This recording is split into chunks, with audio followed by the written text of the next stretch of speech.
Hi, everybody. Um, if you can hear me, I'm Danielle Trotta.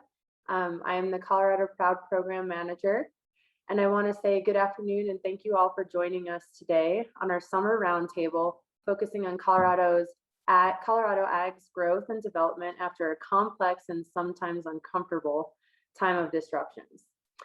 You might also know me as the host of the Colorado Department of Agriculture's new business development podcast, Cultivation Station. I'm thrilled to be the moderator today. We certainly have a lot to talk about. With a year-long theme of growing, evolving, and thriving, today's roundtable will focus on farmers and ranchers who are especially top of mind this summer with an abundance of fresh and local food. We have a group of experts who will be applying last year's learnings and discomforts and sharing some advice of how farmers and ranchers and the ag community can continue to flourish. While focused on farmers and ranchers today, the advice will be relevant to all ag professionals, from retailers to chefs and small businesses, all who have experienced physical and operational and cultural shifts.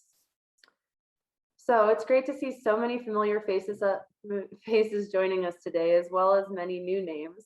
I'd love to introduce our panelists. I'd like to invite each of our panelists to give a very brief introduction and share their thoughts on a timely topic in every industry, including agriculture. What are you doing to increase diversity and inclusion within our Colorado ag industry on your farm or ranch or within your community? Let's start with Steve Ela. Steve is the operation manager and partner of the fourth generation Ela family farms in Hotchkiss, where they grow more than 55 varieties of organic tree fruits, from cherries, peaches, and apples to heirloom tomatoes. Steve, go ahead. Great, thank you. I think the diversity question is a tough one. We certainly, in our operation here on the farm, and especially our farmers markets, have really worked to include and empower women in the process. In fact, some of our best workers are women, and I just think that's wonderful. I know at one point we had a customer come up to us and say to me, how do you work with all these beautiful women? And I think, the response I gave is because they work hard. And I love that because they do. So that's a real big issue for us, is making sure we're diversified. While not exactly Colorado, I serve on the National Organic Standards Board, and the board has really pushed the National Organic Program to include a lot of diversity on that board. In fact, even more so than the normal statistics for organic farmers, just because we think there's a real push that has to happen to include minorities and peoples of color, indigenous people and such. So I guess in those ways, that's how we approach it. Great, thank you, Steve. Next, I'd like to introduce Rex Moore from Rock River Ranches. Along with his wife and two sons, Rex owns and operates this small bison ranch with its herd in Ray and its cold storage warehouse in Commerce City. Rex, can you answer that question? I think one of the areas that I've been fortunate to work on in the area of diversity is with some Native American businessmen that are Osage Indians that live here in Colorado and own several restaurants. And I've been their bison supplier and still am, but they are actually now working with some Native American bison ranchers to produce Native American grass-fed bison. And I'm working with coaching them on how to get them harvested, how to have them cut up and bring that supply into the restaurant segment. So I think that's an area that I've been able to work in. I think also within the bison industry, they are trying to target young farmers, the next generation, high school students at the National FFA convention. So I think that's another area that we can work on, is in bringing the next generation in. Great, thank you. Very good answer. I also want to introduce Dr. Jacob Jablonski, who's an assistant professor and food systems extension economist at Colorado State University. She teaches, researches, and guides us on ag trends and economics. Becca? Thanks, Danielle, and thanks for inviting me to be on this panel today. It's a great group. So there's a lot of things that we are trying to do in this space at CSU and with our Food Systems Initiative. And I think the one that I'll highlight is that we held the first Colorado Food Summit that the commissioner and actually CVLA, I think we're part of back in January 2020, if people can remember that far back. You know, I think it was a great inaugural event. The goal of the summit is really to bring together diverse stakeholders across the food system.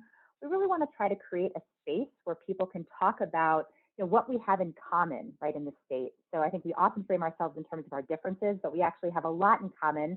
But we also know that sometimes we think, you know, we have this vision of where we'd like to go and where we want to be in terms of rural community economic development and ag viability. But sometimes the ways that we see about how to get there are a little bit different. And so we want to try to create a space where lots of different people can come together and feel safe and build trust to actually talk about the diversity of opinions. And so I think we had some good successes in that first summit, and we also had some lessons learned.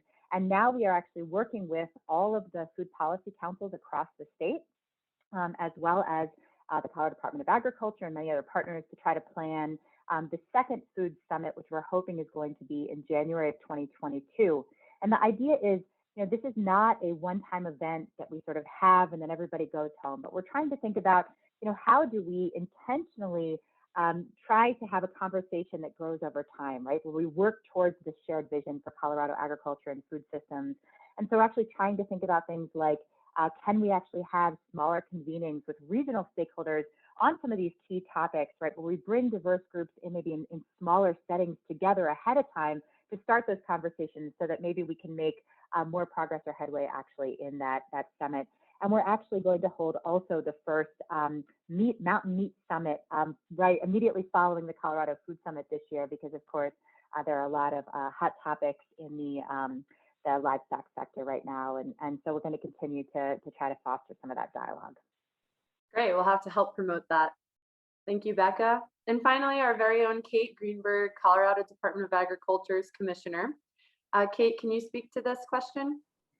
Absolutely, and thanks as always, Danielle, for having me on. It's a pleasure being part of this amazing panel today.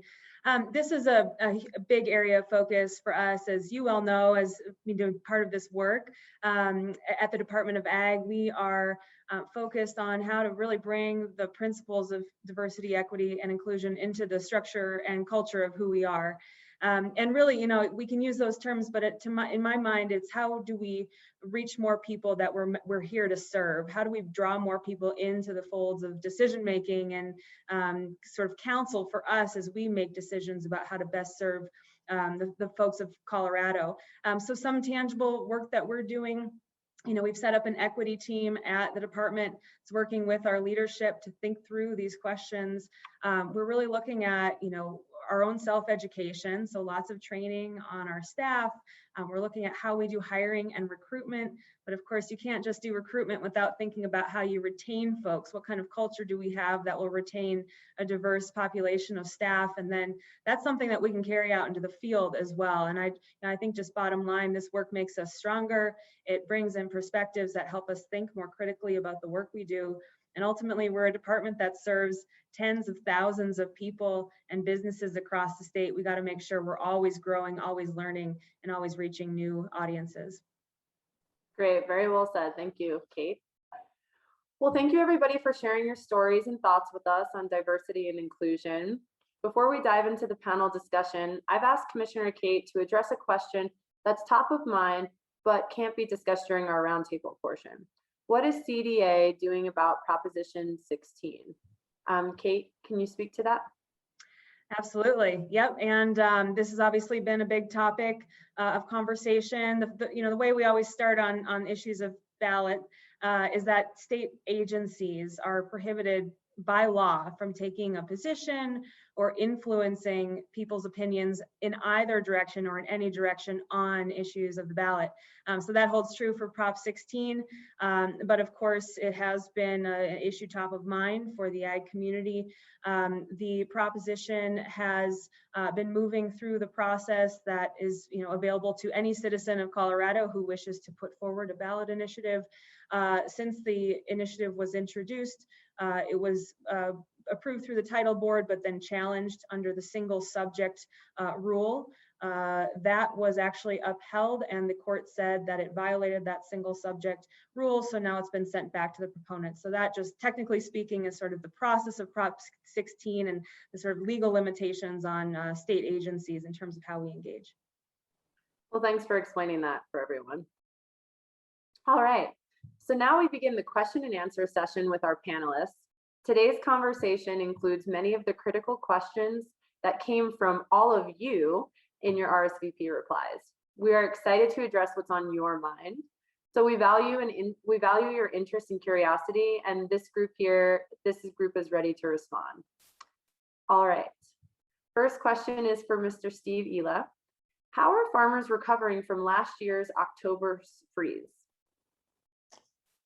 That's a great question. And I am going to be, before I answer that, in terms of diversity, I neglected one very important community to us, and it's to shorthand, the queer community. And we have a number of employees and family members and such that belong to that community. And I think just in terms of promoting that, just making sure a workplace is safe and that our customers feel safe, and we're very receptive to that. So I didn't want to think that community is often left out, and when we think of diversity, and just want to make that point. But I'm going to say, in terms of recovering from the October freeze, it's a tough one. In addition to that freeze, we probably lost half our peach production permanently until we replant trees. We also had a spring frost. It's and we've had hail, and we have drought. So it's Mother Nature's throwing anything at us.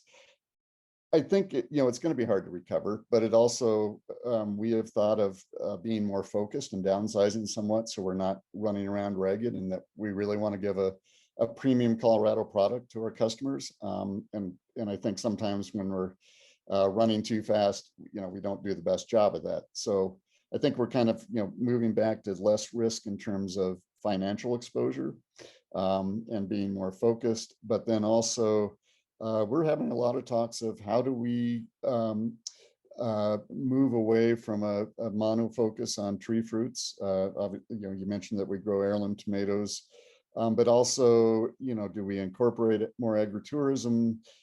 Do we, how do we engage people with the farm that may not be directly fruit related? We've had people ask how they can help, and they've adopted trees, and so that they have some tie to the farm, that's beyond just the farmer's market. And we've seen that that's really important to people. So I think we're brainstorming and trying to use this as an impetus to move us beyond where the bandwidth that we've had, and we'll see if it's successful. I mean, we feel certainly very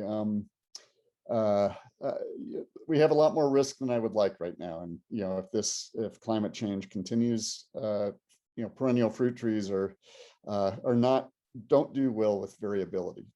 So I think we're going to have to really be creative, but like I say, this is an impetus to do that, and certainly how to connect with our consumers even more than we already do, and let them have buy-in to our to our form of agriculture. And Colorado Proud certainly a part of that. But I think just reaching out to people more directly, and making them feel like we are part of a system and a food community altogether. Great explanation. And yes, diversification for any operation is really important. It does help mitigate risk, and agritourism is a great thing to take advantage of because people do want that connection. So thanks for sharing that. The next question is for Rex. How should we differentiate large food corporations that happen to be in Colorado from local, small, mid-sized farm businesses?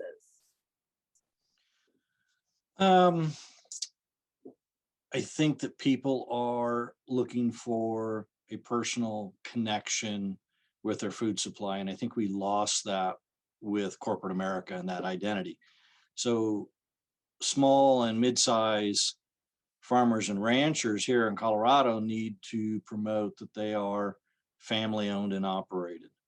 There needs to be a face with that. It's kind of like, if you're going to sell bison, you got to look like a bison. And you have to have product differentiation. So as a meat producer, then I have to look at things like non-GMO production, types of feeds used, pasture, no pesticides, no antibiotics, no growth promotants. All those things and characteristics help then sell the product. And then I think we work directly with the end consumer, and that can be through the means of farmers markets, whether online, curbside, or in person, as well as just direct marketing or some type of subscription service with the farmers and ranchers. And so I think that's how we make ourselves different than corporate America. Yeah, all really good points, Rex. Thanks for that. And separating yourself from what makes you just a commodity versus, you know, a specialty product is important to consider.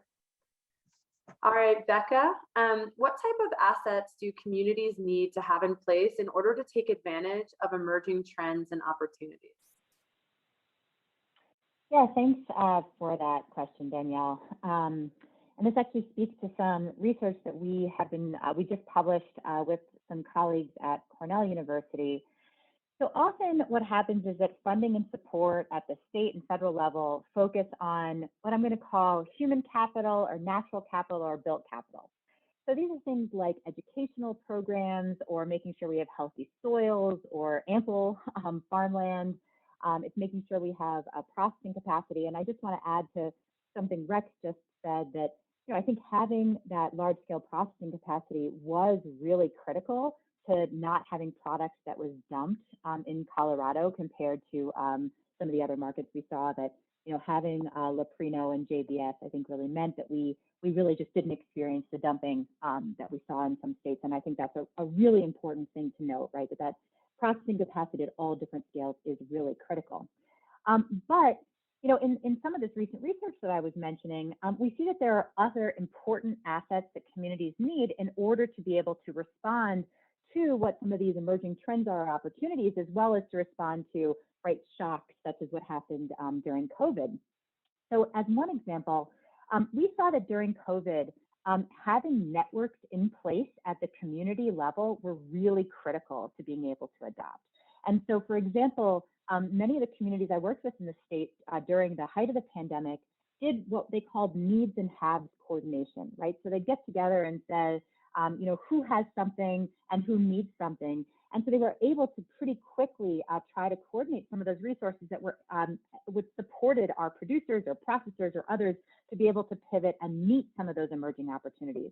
And so again, that network and really having that trust in place is kind of critical, and it's not something we often think about investing in. And I hope that that's one of the things that we will think about more so moving forward, because I think it's certainly one of those lessons learned, and it's really just, I think, critical to being able to meet those opportunities. Good points, Becca. And having that network in place is obviously very key, and people can work off the backs of each other and help out and give things resources that other folks need. And it's very crucial. Kate, this question is for you. In encouraging new markets for Colorado producers, can you talk about CDA's efforts to encourage low water crops? Yeah, it's a great question. And I kind of want to talk about it from two angles, because what we're really focused on is blending our conservation work and our marketing work wherever we can. We've got diversification targets on both sides, building more resilience into the system, into ag marketplace for producers, and of course that resilience for consumers as well as for the land. And a lot of that comes through diversifying market access while tackling the realities that we're facing. The drought that we're seeing this year is hitting folks in Steve's neck of the woods in a real way. Not that droughts of the past haven't, but we're kind of at a new moment. And of course, that's coming out of the 2 freezes from last year and a 2020 drought, not to mention a global pandemic. So lots of uncertainty, lots of variability. Diversification is an incredibly important tool for us. When it comes to low water use crops, that ties in because not only Does that help keep agriculture alive? Does it help keep farmers and ranchers on the land? Does it help meet our water targets that many basins have set out before them, whether by compact obligations or aquifer recovery targets, or just the realities of surface water flows? But it opens up new markets. So our markets team is always working on new market development. That's in tandem with Colorado Proud, of course, both on the local food side and beyond, and really looking at how can we tap those supply chains that have those sustainability targets as well, and make Colorado as competitive a state as we can be to attract that business that then compensates producers for their stewardship, low water use crops being one of the many tools in the toolbox. Great, thank you. All right, Steve, this question is for you. How are disruptions and increases in variable weather patterns affecting farmers' production and predictability? And what does a grower do when they lose all or part of their crop due to weather events like freezes? Well, I think and I've said it for several years, we're really concerned about climate change and variability. Perennial crops, especially fruit crops, that variability is especially concerning, especially with regard to spring freezes, but now October freezes as well. And Colorado already, with our fruit production, we farm in small microclimates, and so that's not like the whole state that we can grow fruit in, and those microclimates I think are shrinking somewhat. So one is just to keep looking at site selection and pick those sites that are better. You can't just pick up and move trees, so you're somewhat stuck with that. But it comes back to as well crop diversity, like we already mentioned, but market diversity. We sell anywhere from restaurants to one big box retailer. But mostly it's very focused on either direct to consumer or direct to retailer, where we actually deliver to them and don't go through a distributor. And I think that really helps when we have smaller crops. This year's we're really small crops, so that's not helpful. But being able to communicate those issues with consumers, there's a lot of understanding and empathy, and even to a certain extent financial support from people. But coming back to the answer to the first question is we're just trying to look and brainstorm about ways to diversify within our crops and diversify within how we market the farm. And I think that's going to be really important. We also, this year we're attending all our markets, even though we have a 15% crop. We have our processed goods. We have an on-farm commercial kitchen that also helps us diversify, so we can sell those. And we really feel that if you don't show up to a market, people are going to forget about you. And if you're there, even if it's a hard year, you get as much as you can to people, and they appreciate that. But just longevity and being consistent, we don't start a market and then not show up for a few weeks. We also, there's some markets we've gone to that just weren't good for us over a couple of years, but we know that the first year at a market, it's not going to be your best year. And you kind of look, is this going to build? And, a number of markets we've done for 20 years. And, that really helps build consumer buy-in for us. We're there, we're solid, we're not wishy-washy. And so I think, that helps as we deal with climate change and variability. Is just, really be in it for the long term, even though it hurts sometimes. And we also know that if we have a full crop next year, we need to be able to sell it and not have, burn some of our bridges along the way. So that's not a great answer, except that I think for us, the direct to consumer markets do provide a higher margin. And so we can have a lower crop and still survive than we might if we were on the commodity market. And, that's been mentioned. If we're on the commodity market, we're competing with the world and for the lowest price possible. And we're not going to survive doing that. So we're, trying to go to the places we're certified organic, we're local. We only grow what we sell. It's all soil grown. I can go down the list, but those all provide value that help us through those lower crop years. And I think you know, at least we can break even with a not a full crop. And then if we have a full crop, we can hopefully refill the coffers. Right, finding those niches are very important. Thank you for that. This next question is for Rex. In this recovery phase, more than ever, what infrastructural changes do ranchers need? I think there's 4 areas that the ranchers and livestock producers need. And I think the biggest critical one that we saw over the last 18 months was shortage of small scale processing facilities. And we need to get more of those either reopened and or built. Right now, I know of 3 facilities that are in the planning stages. There's one in Montrose, one in Fort Lupton, and another one in Burlington. That are all in the planning stages to open up to livestock producers. So I think once the livestock producer can get his animals processed, his next stage is, where do I store the meat? And so we need some small scale storage facilities that are open 24/7. We can't go to big public storage facilities because they're not open on weekends. I actually work with a group of several small ranches now, and I do cold storage here at my facility in Commerce City for them. I think the third area is, how do we get the product to the direct to consumer? And I think so we need to be able to ship that product all over the United States. So we need a small scale combined or regional, central or regional shipping facilities where we can, a farmer or rancher can bring in his product and get it all shipped out, and they don't have to do the work themselves. Another concept or idea for that would be a online farmers market geared towards proteins. Again, the farmer doesn't have to go do and be at all the farmers markets. He could just supply the inventory, and the service provider could provide this fee for service for curbside pickup or shipping out to the customer, or even delivery. So I think we've got to work on some infrastructure that's geared around processing facilities, storage, and how do we deliver. All very good points, and definitely Achilles heels for our protein producers in the state. Becca, this question is for you. With extreme weather events occurring more frequently, are these trends a worry in terms of long-term business vulnerability? And if so, are there risk management tools available to help with these situations? Yeah, thanks, Danielle.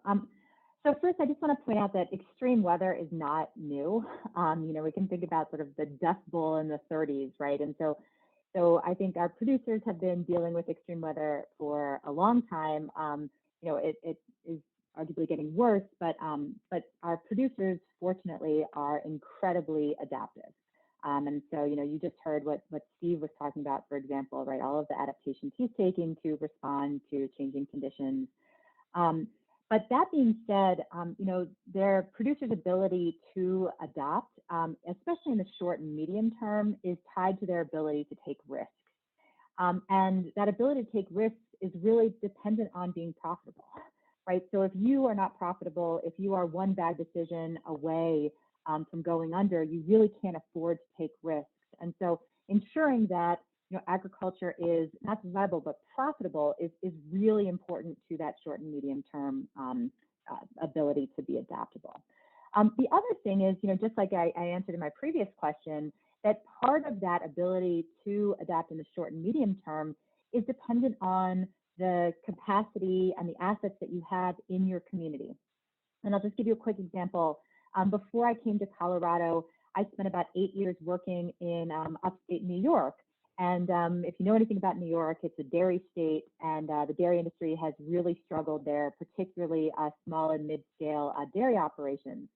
Well, I was able to work with one mid-scale dairy operation in particular that didn't have the capacity to build a dairy processing facility, right? It was way too big of a risk.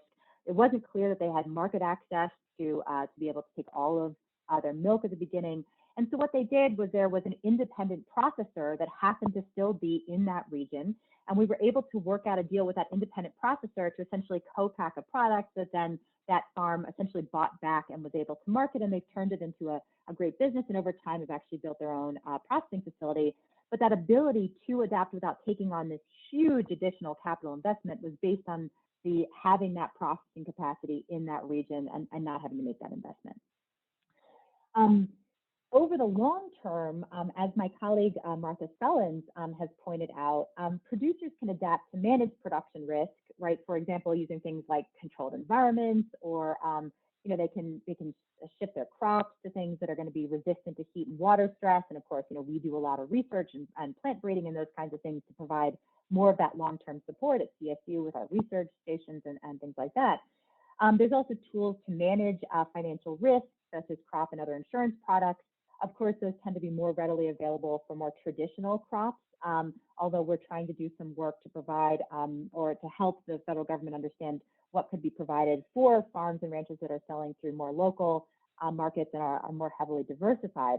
But as Martha has pointed out, perhaps the most difficult risk to manage is actually related to human resources, and that's something we could have a longer conversation about.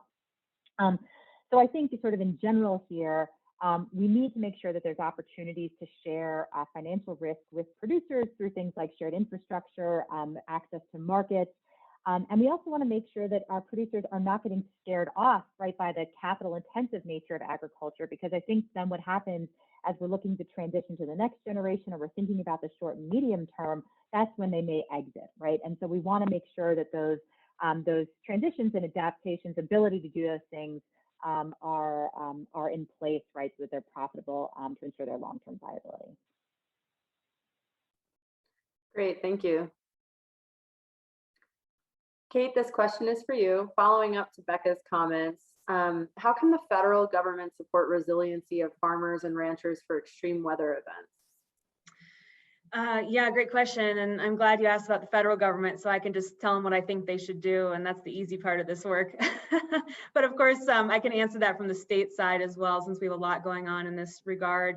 On the federal side, there's a lot in the works right now, a lot of discussion, at least some introduced bills that do what we are doing here in Colorado, at least from sort of a framework, a philosophy, which is voluntary, incentive-based, farmer and rancher led. So you put farmers and ranchers at the helm of building these solutions.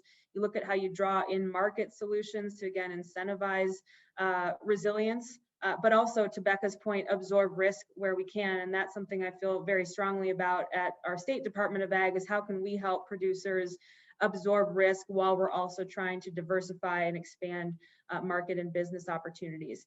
Of course, we're coming up on a farm bill cycle.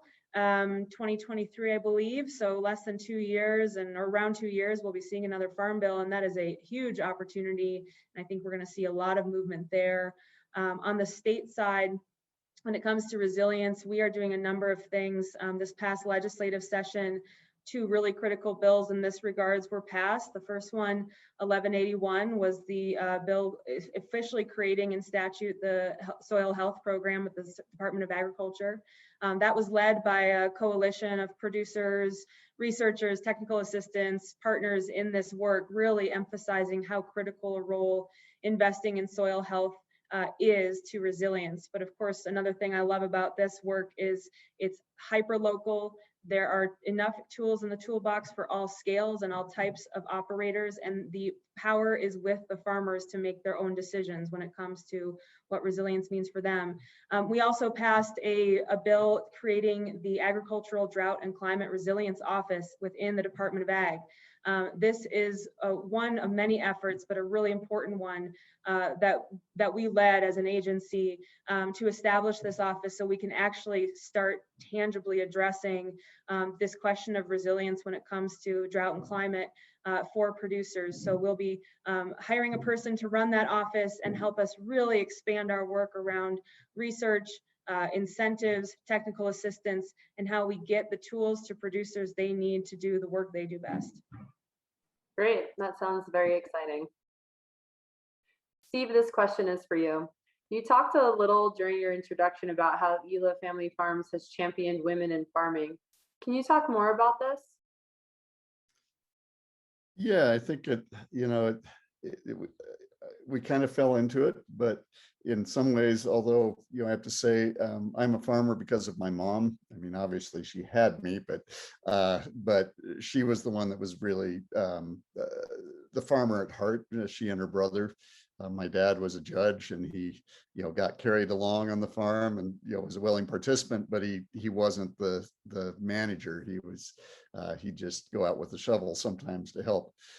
So I think right there, it really established a mindset that this is a matriarchal farm, and it should be. And then you kind of go in with that, and I think it just multiplies. We've really found that a lot of our market managers, comes, like I said, it comes back to working hard, and but I guess we take a lot of effort to make sure that we're not having biases of saying, well, you probably don't have the experience, or yada yada yada, and say, well, what can we do? Let's build up the expertise. And I guess we've got one employee that started her own farm now, and I think I hope we were somewhat helpful in giving her the confidence to do that, and encouraging her. We love seeing her at the markets, and we obviously go visit each other. Most of our delivery drivers and are women. Like I say, we have a number of employees that are part of the queer community, and I think so much of it is just safety and respect to anyone,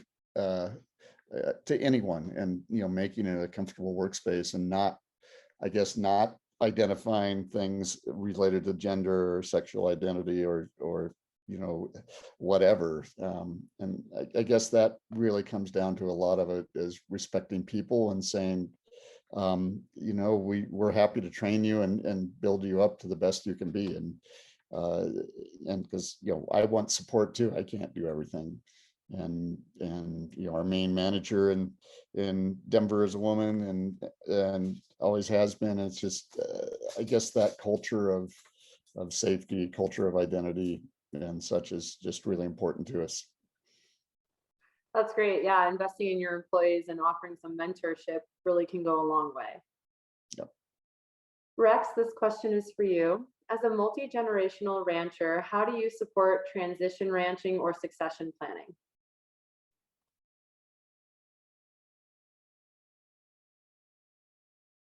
Are you on mute?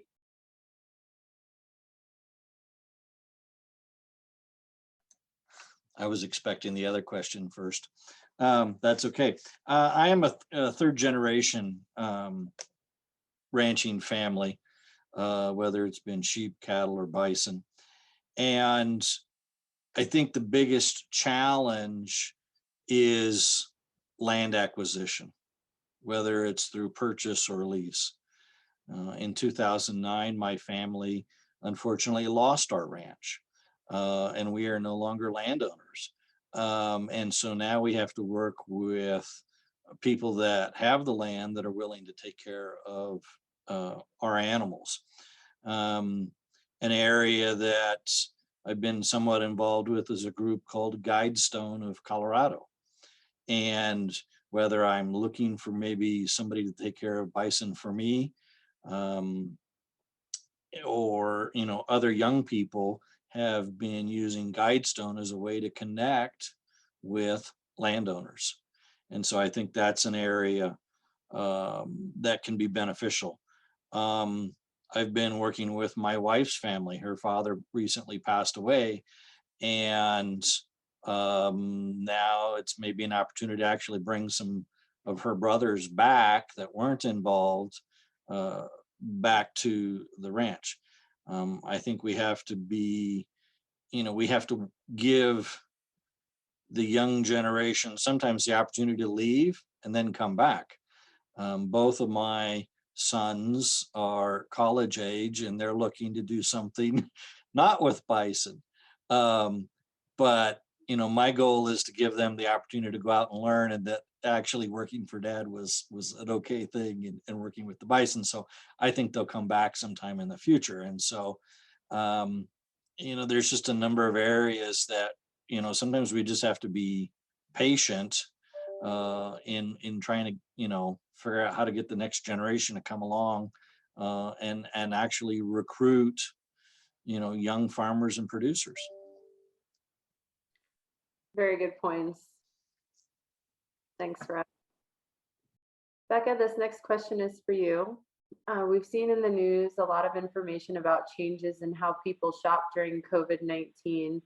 Do you think those changes will continue post-COVID, or are there opportunities that this will create for producers? Yeah, great question. And I just want to say I put a link in the chat box just to Rex's question earlier. I really think what's happening with Poudre Valley Community Farms, and especially some of the partnerships that are happening between the city and county of, Fort Collins and Larimer County and Poudre Valley Community Farms, it's really pretty remarkable. It's still kind of new, but it's an example that others throughout Colorado might look to. So actually, in terms of the question you asked, we, which is really Dawn Filmony and myself, have been working with a national team that's been funded by the U.S. Department of Agriculture and includes 2 other research universities, so Penn State as well as Kentucky, University of Kentucky. And we've really been trying to look at some of these trends in consumer behavior during COVID. We did a national survey that included 5,000 households, and we actually also did a survey in Colorado that included about 500 additional households, and we're almost finished and making that data available. The national data is available, and I'll put the link in the chat box. And so there we asked a bunch of questions. What we wanted to do that was a little bit different than some of the other survey work that's been happening nationally is to really try to dig into some of these trends around local and regional food markets, or some different types of markets. And this is also because there was a request coming from the communities of practice we were working with, so like James Beard Foundation representing independent restaurants, or the Farmers Market Coalition, CSA Innovation Network, et cetera. And so what we found, which we thought was interesting, is that about a third of our national sample tried a new market for the first time in April of 2020, so pretty early on in the pandemic. And then about a third of those households continued using that market in September 2020. And so we can't say for sure, but our hypothesis is that if you start a new market and then you continue that market, it's now sort of a more persistent behavior change, and probably something that's more likely to continue, right? The sort of customer acquisition process has been a little bit more solidified. The other thing we see is that COVID, we think, accelerated some trends that were already out there. So for example, I think it was about 3% of total sales, sales through like the internet, for example, were from food prior to the pandemic in about 2019. And so there was continuing, there was projections for growth in that. And I think it was something like 4% in 2020 were what they were projecting would be the food portion of the total online sales. But that just increased rapidly because of the pandemic, right? And I think it was something around 10%, for example, in 2020. So again, that might be a trend that would have continued, that would have accelerated, but not at the pace that it did. And so I think we will certainly see that some of those trends towards like online shopping are here to stay. Particularly some of those trends were accelerated among like older Americans, as an example, right? Who maybe were a little bit more forced into trying some of those online shopping that they wouldn't have done otherwise. And I think there's certainly some opportunities that have been created around local and regional food markets. I think there was more interest, and for example, we could look at just Google searches, for example. And if you look at some of those trends, there was a lot more searching during the pandemic. I don't mean to talk about it like it's totally over, but you know, especially at the beginning of the pandemic, around terms like CSA or local food. And so I think what it did was to create more of an awareness around food supply chains and food systems and their importance and the global nature of it, and maybe the importance of having some of those more local connections as well. And so I think those are also trends that we're going to see continue. So I guess the last point I just want to make is that I think to some extent, the pandemic forced innovation at a more rapid pace than would have otherwise happened. And I think ultimately that's going to be a good thing for farmers and ranchers who made wise investments. Definitely, some markets will keep expanding and growing. And for our listeners, we do have a podcast episode on Cultivation Station for 2021 market trends with Becca Jablonski and Don Thilmany from CSU. So for more information on that, you can check out that podcast. Kate, this question is for you. Can you please provide a progress update on carbon capture credits and how that will be calculated? Yeah, another emerging part of the agricultural universe these days, indeed. And as I mentioned before, definitely developing conversation in Washington, in DC at the federal level of how we do this as a country. I think that question itself, how do we do this as a country, and maybe how do we do this as a world, is one that is going to be emerging over time. And the question of how do we measure, track, validate the data in this essentially emerging market is a really big question that a lot of folks on the both public and private side are setting out to understand. Here in Colorado, I've mentioned some of the programs and efforts we have underway with the goal of being the most competitive state in the country to set our producers up for success, right? And how are we doing that here? Well, I mentioned soil health. We are investing in renewable energy production on farms and ranches as an alternate revenue source, not directly tied to carbon capture, but tied to that ethos of carbon and climate stewardship. We are also, as part of our soil health work, developing a pilot program right now. It's called STAR. And that stands for Saving Tomorrow's Agricultural Resources. We actually poached the model from Illinois, the conservation districts over there, worked with their producers to set this up. We're bringing the model to Colorado, and our team at CDA is working with CSU and 4 conservation districts around the state, as well as a few dozen producers who are helping us think through and build this pilot. The goal of it is essentially all voluntary, all incentive-based ranking system toward soil health investments with specific outcomes, whether that be reduced water consumption, saved consumptive use, whether that be improved nutrient availability in the soil, whether that be carbon capture. And so we're building this framework to be able to monitor for those outcomes and investments toward those outcomes. I think from there, we're sort of creating the landscape where as carbon markets or carbon sort of credits or other programs and policies that are being debated and developed, as those mature, we will have a framework in place to actually be able to run pilots here at a larger scale, test those market incentives. There are private carbon entities in Colorado interested in doing that, as well as along the corporate supply chain interested in those sustainability targets up and down their supply chain. So we want to make ourselves as competitive as possible as the conversation matures. Why not be the best? That's right. Steve, how can we help small farmers and producers tell their stories and build relationships with their consumers? Yeah, I think, some of that is social media.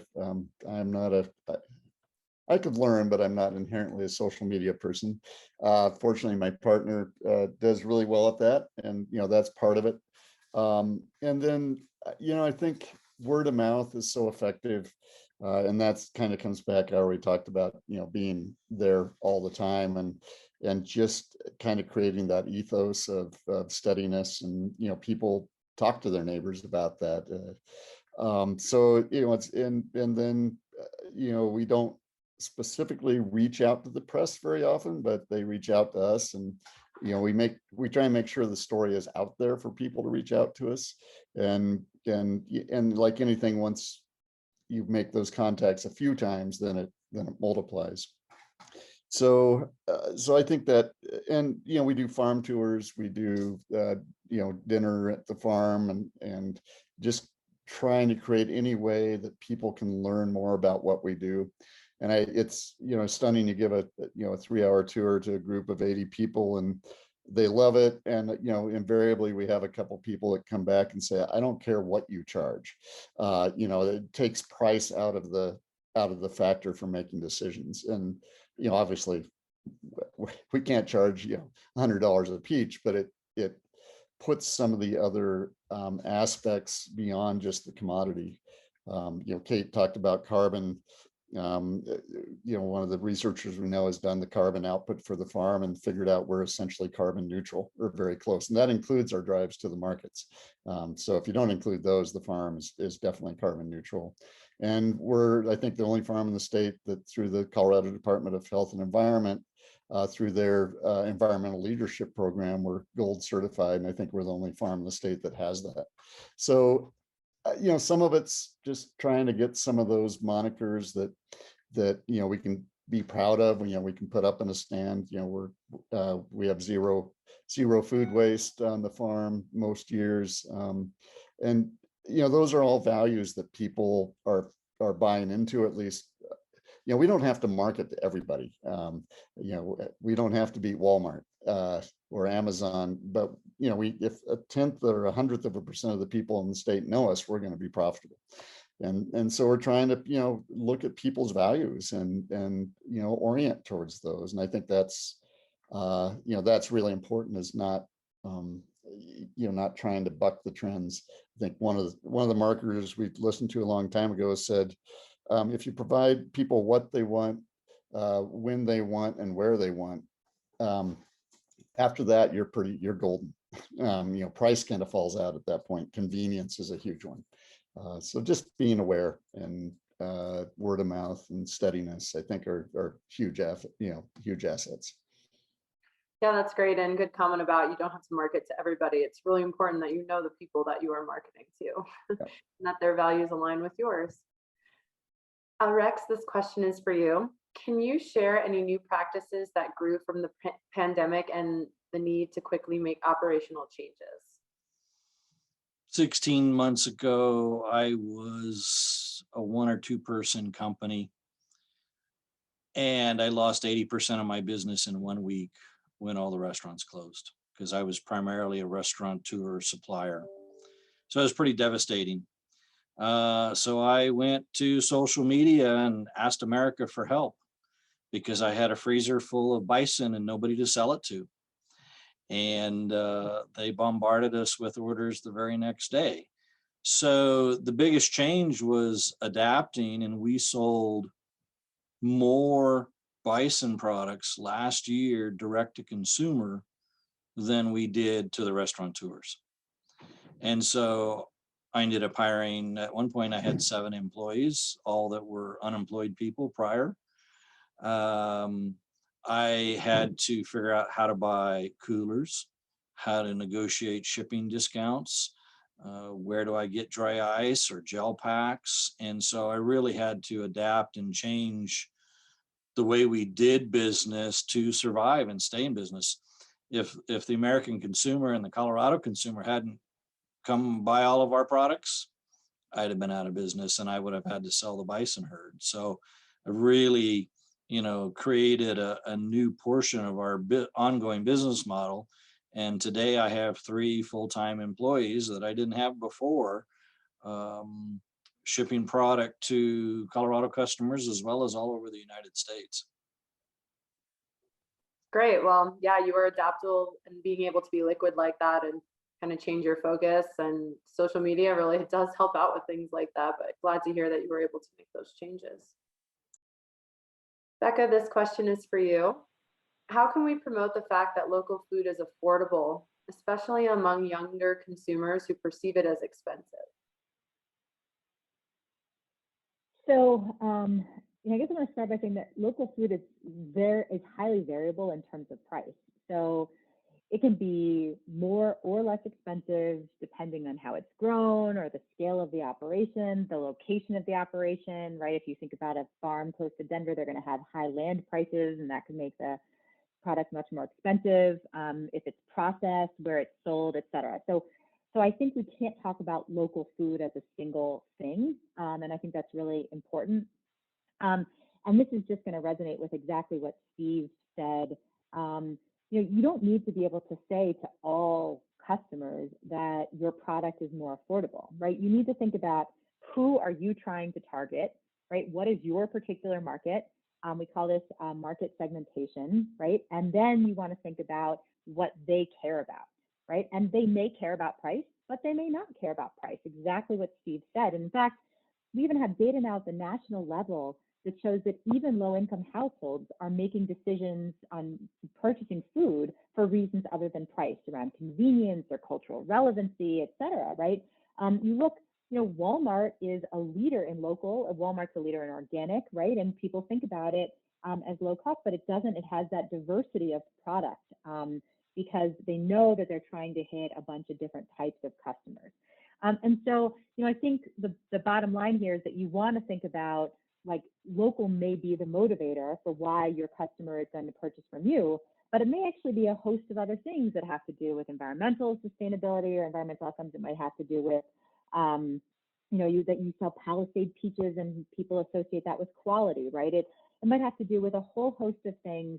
And so you really just need to spend some time understanding exactly, as Steve said, what your customer values, and then target that. And price may be a part of that. And I'm going to put in one more plug for my awesome colleague, Martha Sellens, who I see is here today.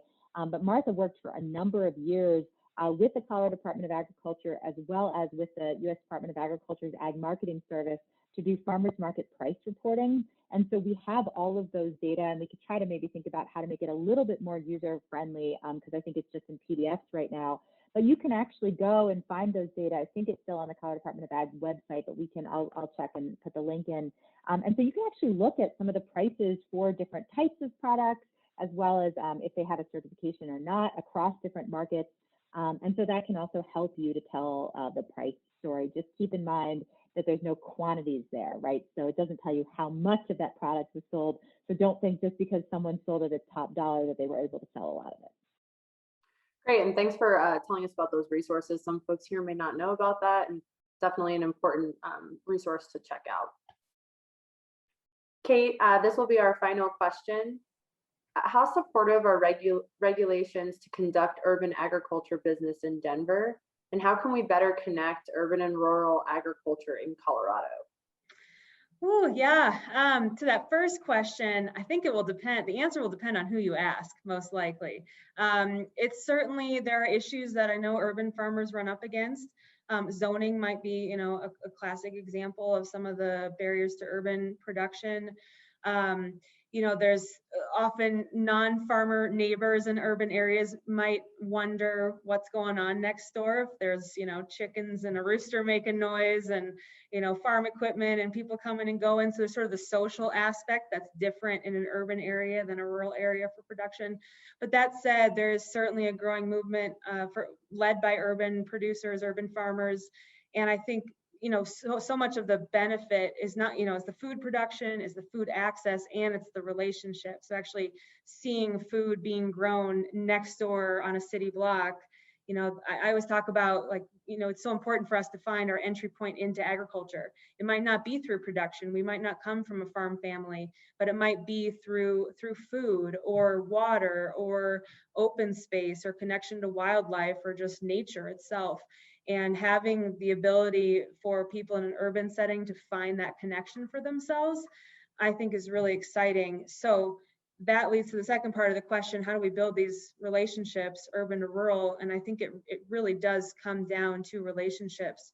The way we make decisions, the way we drive policy, the way we invest dollars will completely depend on the strength of our relationships and mutual understanding. And, I'm from Durango, which is almost as far away from Denver as you can get. And, you see a lot of decisions being made in a really far away part of the state. And you want to make sure that you're represented and heard. And I think that's true across the state. It's true across ag. And, all of us have a stake in the future of agriculture. The state has a stake in the future of agriculture. We've got to really lean on what are our entry points that stir our heart, that get us connected, that allow us to find that mutual respect that Steve was talking about, and then go to bat for each other in ways that I think will be a force multiplier as we build more and more across those perceived divides. Very well said, Kate. And yes, let's work on building those bridges. So I think we had a really, really great conversation today. Our panelists have brought a tremendous amount of knowledge and insight to everybody listening today. And thank you to all who joined us virtually from afar and listened, took the time. We really appreciate it. Keep an eye out for more information about future Colorado Proud roundtables and other resources. A recorded version of today's roundtable will be available on our Colorado Proud website. And if you have any additional questions that were not addressed during the roundtable, please send them to coproud@philosophycommunication.com. And we really would like all of you to enjoy the rest of our day, enjoy the rest of your day. And, just keep agriculture in your thoughts all the time. It's an important industry, and we here at CDA love to do everything we can to keep that going. Thank you, guys.